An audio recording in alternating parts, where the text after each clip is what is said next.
እናት ወንድም ዓለም እህት ዓለም ደህና ነሽ? እግዚአብሔር ይመስገን ሰላም ነው። እንዴት አለሽ? እግዚአብሔር ይመስገን። እንዴት መጣሽ ዛሬ? ማን ነው እዚህ ጋር መጣኝ? ምን ትሰሪ ነበር? ሆቴል ነበረኝ። ወሰዱብሽ አይደል? ማለት ነው እንግዲህ ወሰዱብሽ እኮ ነው የሚባለው። ያቺ ገንዬ ጓደኛዬ እኮ ናት። የት ነው ያለችው ገንዬ? ጎጃም ጃዊ ገነት ኃይሌ።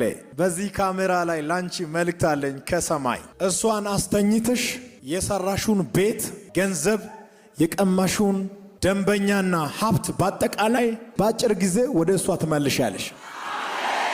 ለምን እንደምተኛ አታውቅም እኮ። ተኛለሁ፣ በቃ ቀን ምተኛለሁ፣ ማታ ምተኛለሁ። ተኝቻ አድሬ 2 ሰዓት ተነስቼ ወዲያው እንቅልፌ ይመጣል፣ ወዲያው ተኛለሁ። ታክሲ ውስጥ ስገባ የሆነ ቦታ ስደርስ ቀስቅሱኝ ተኛለሁ ብዬ ነው የምገባው። እየሄድኩ ነው ማንቀላፋው። ብር በቦርሳ ከያዝኩኝ መሄድ አልችልም፣ ተኛለሁ። ለምን አትለቂም እዚህ በቃ ቲቲዬ ውጪ ከዚህ ሀገር መውጣት አለብሽ ምናምን ሲሉ ወጣው ጥዬ። እኔማ እቺን ሴት በ100 እጥፍ ክብር በገነት ኃይሌ ፊት እተክላታለሁ። ታክሲ ውስጥ ስትገባ እተኛለሁ፣ ቀስቅሱኝ። በጣም እድለኛ ነኝ። ሰው ቤት ሲሄድ ሌሊት ነው ቻናልህን ከፍቼ የማየው። መጀመሪያ ጊዜ የሆነ ፈጣን ነህ፣ እኔ ኦርቶዶክስ ነኝና ፈጣን ነህና እንትን አሳልፈዋለሁ አላይህም ነበር። ከዛ ጥያቄ እየፈጠረብኝ መጣ ጭንቅላቴ። ለምን ግን አላየውም? እያየው ስመጣ ለሌሎቹ መስበክ ጀመርኩ። እስኪ እናንተ እኔም እንደናንተ አሳልፈው ነበር፣ እስኪ እዩት፣ እስኪ አዳምጡት፣ ጆሮ ሰጣችሁ አዳምጡት እላለሁና እሺ ስለማይሉኝ ሌሊት ከፍቼ ነበር። አሜን ስላድራለሁ አብሬ ቲቪ ላይ። አዎ እብድ ነች አብዳለች እኮ ቲቲ ይሉኛል። አሜን ስትል ታራለች ሌሊት ይሉኛል። እንዴ አሜን እኮ ምለው ሚለውን ስለሰማሁኝ እያዳመጥኩ ነው ምናምን እላቸዋለሁ። እግዚአብሔር ሰው አንተ ጋር እንደዚህ በመቆሜ በጣም እድለኛ ነኝ። አስቤውም አላውቅም። በቃ ብመጣም ማገኘህ አይመስለኝም። በቃ በጣም አስጠልቶኛል። ስራ መስራት በጣም አስጠልቶኛል። በቃ እቤት መተኛት ነው ስራዬ። አይርበኝም ሁላ እኮ ስተኛ ተኝቻ ድሬ ትንችውላለሁ። ትንሽ ነቃና ሳተኛለሁ። ተኝ ነው የሚለኝ። መልስ ልሰጥ እንደዚህ 100 ብር ሰጥተውኝ አስተናጋጆቹ መልስ ልሰጥ እንዲየቆጠርኩኝ ትየስጭኝ እንጂ ሲሉኝ አልሰጣቸውም። ዝም ብዬ ነው የምቆጥረው። ብሩን ዝም ብዬ እቆጥራለሁ። ምንድነው የምትይኝ? እንዴ ብር እኮ ሰጥቼሻለሁ ስጭኝ እንጂ ምናምን ሲሉኝ አንድ የሆነ ታዴ የሚባል ሰውዬ ነበር አጠገቤ። እንካ እስኪ መልሱን ስጣት፣ በቃ እስኪ ትንሽ ልተኛ፣ ምን ሆኜ ነው ብዬ ተኛው። ለመጀመሪያ ሲጀምረኝ አወቅኩት ማለት ነው። ከዛ በቃ መተኛት ነው በቃ ስራዬ። ገነት አሁን ትደዋወላለች ከአንቺ ጋር? ኧረ በፍጹም። ስራ ስጀምር እኮ ተጣልታኛለች ከኔ ጋር የሚሰሩት ልጆች ማለት ነው። እነሱን ሰብስቤ እቁብ ጀመርኩኝና የቁብ ብር ሰጠዋት ስራ የምትጀምርበት ማለት ነው።